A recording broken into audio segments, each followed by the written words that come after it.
معتزلہ نے اس منظر کو اپنی یادداشت میں محفوظ کر لیا۔ لگتا یہ ہے کہ جہاں انسانی دنیا میں لوگ مذہب اور فرقے کی باعث ایک دوسرے کے ساتھ رہنے کو تیار نہیں، دیوی دیوتاؤں کی دنیا کے اندر مختلف مذاہب کے جو اس طرح کے لوگ ہیں جن کو خدا یا دیوی دیوتا مانا جاتا ہے، ان کا آپس میں تعلق ہے روحانی دنیا میں۔ یہ ایک بڑا دلچسپ اس کے اندر ایک پہلو ہے۔ اس میں کئی جگہ ایسی روحوں کا ذکر بھی آتا ہے جو دھماکوں کے بعد بھٹکتی پھر رہی ہیں عالم برزخ میں۔ ایک طرح کا طنز بھی ہے ظاہر ہے اس چیز پہ کہ جنت کی تلاش میں جو نکلے تھے وہ رستے میں ہی بھٹک گئے۔ اس میں کئی اور جگہ بھی طنز ہے جو توہم پرستی مذہب کے نام پہ ہے، یا مذہب کا استعمال کر کے لوگوں کو جو بیوقوف بنایا جاتا ہے۔ یہ جو اسلامک میٹافزکس اور ہندو میتھولوجی اور اس طرح کے کمبینیشن اور سریلزم کا استعمال، وہ اس ناول کی ایک خاص بات ہے۔ اچھا، جہاں تک حقیقت نگاری کا اور جزویات نگاری کا تعلق ہے تو بمبئی کی زندگی کے جو غیر خوشگوار پہلو ہیں ان کا بھی اکثر تذکرہ ہوتا ہے، چاہے وہ وہاں کی گندگی ہے، وہاں کی غربت ہے، مذہبی تعصب ہے، کھولیوں کی زندگی، وہ جو خاص بہت سے لوگ ایک ہی عمارت کے اندر رہتے ہیں، طوائفوں کے جو علاقے ہیں ان کے ساتھ ان کا جو استحصال ہوتا ہے، اس پہ بہت بات ہوتی ہے۔ کئی جگہ یہ بھی لگتا ہے کہ جیسے انسان کو تلاش ہے کسی حکمت کی جو کسی جگہ پوشیدہ ہے، جو اتنی دشوار زندگی سے اس کو نکال سکے۔ کتاب الحکمت من العالم اور قدیم نسخوں کا بھی اکثر ذکر آتا ہے، اور یہ ایک ٹیکنیک ہے جو اور ناول نگار بھی یوز کرتے ہیں، جس کے اندر کوئی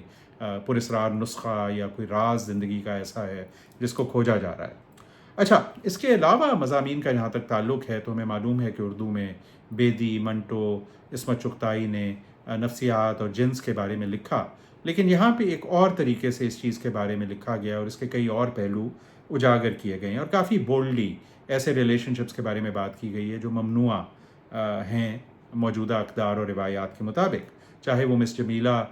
کا کردار ہو جو کہ اسرار کی زندگی میں بہت اہم ہے اور اس کے ساتھ اس کا تعلق ہو، انسان کی نفسانی خواہشات اور خواہش کی تسکین کی جستجو، اور اس تسکین کا نہ ہونا اور اس کا انسان کی نفسیات پہ اثر، یہ ایسی چیزیں ہیں جن کے اوپر اکثر رحمان عباس صاحب نے اس ناول میں بات کی ہے۔ اچھا، ایک بات جو مجھے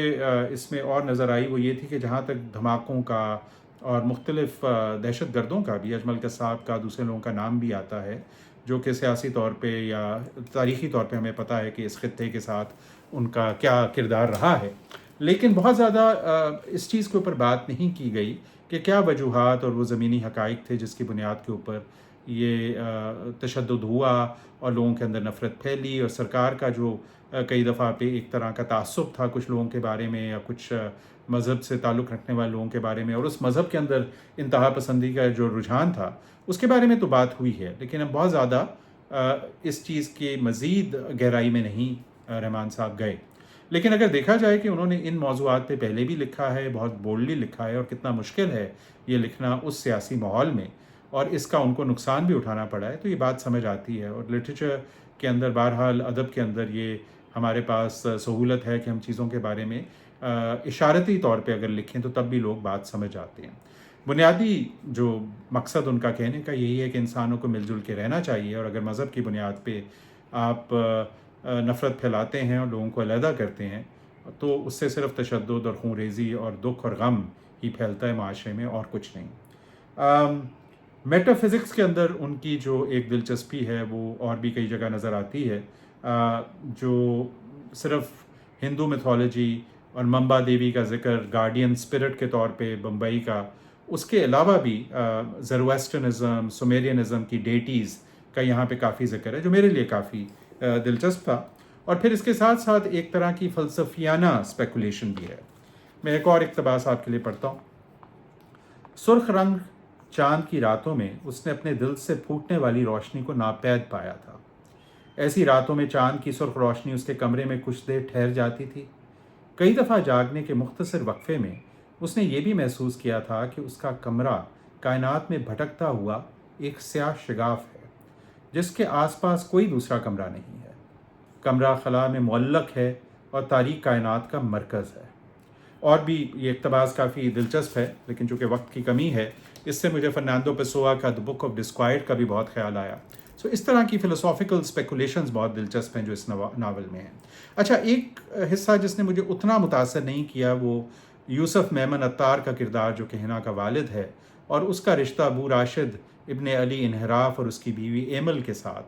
اور اس ضمن میں پھر بہت سے جو واقعات اور ہوتے ہیں. وہاں پہ مجھے لگا کہ جو رجسٹر یوز کیا گیا ہے وہ ایک ڈائجسٹ کی جس طرح سے کہانی ہوتی تھی اس طرح کی اس میں سنسنی خیزی اور تھوڑی سی غیر حقیقت پسندانہ وہ مجھے لگی، چونکہ ان میں طبقاتی اور تعلیم کا اتنا فرق ہے کہ ان کا آپس کا رشتہ جو بنایا گیا دکھایا گیا مجھے وہ تھوڑا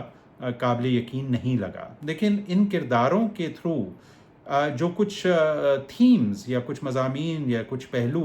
انسانی زندگی کے وہ ہمارے سامنے لے کے آتے ہیں وہ بہت دلچسپ ہیں. مثلا ان کے تھرو ہمیں سٹینک کلٹس، مذہب شیطان، بلیک میس یا ماس رادر اگر ہم اس کو اس ایکسنٹ سے دیکھیں، سیاہ اجتماع، رقص ابلیسی، جشن شب دیجور، یہ اصطلاحیں جو میں یوز کر رہا ہوں اس کا مقصد یہ ہے کہ اس ناول میں سیٹنزم اور پیگنزم جو دونوں بہرحال مختلف چیزیں ہیں ان کا بہت ذکر ہے، اور یہ بھی ذکر ہے کہ کون لوگ ان کو کیوں اس کے پیروکار بنتے ہیں. لیکن ساتھ ساتھ سوال یہ ضرور اٹھایا گیا کہ مذہب کی اب کیا شکل ہے اور انسان کی زندگی میں اس کی کیا ضرورت ہے، اور انسان کی زندگی پہ جو بہت سے قواعد ہیں اور بہت سی چیزیں ہیں اور پابندیاں ہیں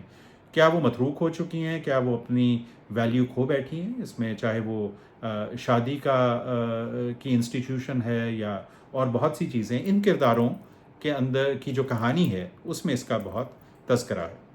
رحمان عباس صاحب کے پچھلے ناولوں میں بھی یہ بات خاص تھی کہ وہ ٹیبوز کے بارے میں بات کرتے ہیں، چاہے وہ ممنوعہ محبت ہو، ممنوعہ رشتے ہوں، اور وہ پہلو اس ناول کے اندر بھی آپ کو نظر آتا ہے.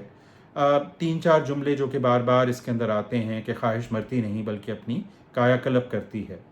نفس کشی سے بہتر نفس سے لطف کشید کرنا ہے، زندگی کو سامبھر کی طرح ذائقہ دار بنایا جائے. تو کیا لذت پسندی کی بات ہو رہی ہے، ایپیکیورنزم کی بات ہو رہی ہے، یا یہ بات ہو رہی ہے کہ نوع انسانی کو اثر نو اپنی روایات اور اپنے عقائد اور جس طریقے سے وہ اپنے آپ کو منظم کرتے ہیں اس کو دیکھنا پڑے گا. ہو سکتا ہے بہت سے لوگوں کو اس پہ اعتراض ہو، ان پہلے بھی اعتراض ہوتا رہا ہے، لیکن بہرحال انہوں نے بہت سی چیزوں پہ یہاں بات کی ہے جو دلچسپ ہیں، قابل غور ہیں، اور اکثر ان پہ انہوں نے بات جس طرح سے کی ہے وہ اس کے اندر کافی امپیکٹ ہے اور وہ آپ کو سوچنے پہ مجبور کرتی ہے. سو بہرحال یہ ایک بہت دلچسپ ناول ہے اور اس کو بہت سراہا بھی گیا. ہر کسی کو شاید یہ پسند نہ آئے، کچھ لوگوں کو اس کے شاید کچھ پہلو پسند آئیں، لیکن اس کو نظر انداز کرنا بہت مشکل ہے، اور مجھے بہرحال پڑھ کے اس کو بہت سی چیزوں پہ سوچنے کا موقع ملا. بہت شکریہ.